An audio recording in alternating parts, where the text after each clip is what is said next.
तेगी ओइबा government Laiba MLA सिंगसे नखोय मिथिबो मिताबान ओइबिगदो नखोय प्रजा पुनमंगना खल्लगा थागथिबा मिहुने अमदि प्रजा पुनमकी मिनाइनि हाइबसे खंबियु नखोयना मपु साइरगा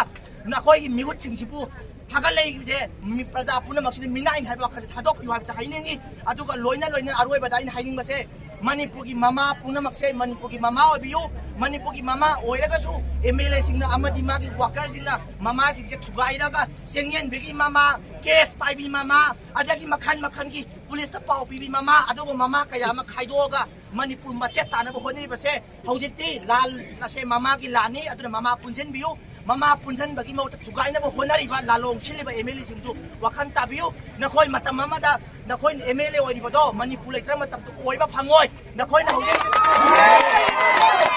मणिपुर सरकार मणिपुर जे मिरम द योनथोके तौरिबदो योनथोखागदि नखोय पाइरबा एमएलए दो ओइबा फंगोय हाइबसे हाइरगा टेंशन जगेबा ताबति सो लाइतबा पैसा खरा पीरगा नमहलगा यागनी हाइना सरकार युसिबा एमएलए सिंगना खालिबा थबक तोकपियो मणिपुर जे बुथतके हाइबगी दमकता सु तौनबनि हाइबा मतमदा हाइमा मथोइ दा गवर्नमेंट गवर्नमेंट तब पॉलिसी जे मसिगी पॉलिसी की मखादा हमलाई ओइबा माइतेगी ओइबा गवर्नमेंट लाइबा एमएलए सिंगसे नखोय मिथिबो मिताबान ओइबिगदो नखोय मिटोप मयाम लेसनबना मरम ओरगा मणिपुर प्रजा पुरमक वारबनि करम खाने सिगदोइन हाइबा तंबंग ngमद्रबनेबा मरम मद्र मिटो हाना खतोपियो अदुगा कोने युंकोक अमति एनआरसी तौर मतुंगदा मणिपुर दा डिलिमिटेशन तौबियु हाइबा सेंसस तौबियु हाइबा पछे प्रजा पुरमक लाउरिबनेबा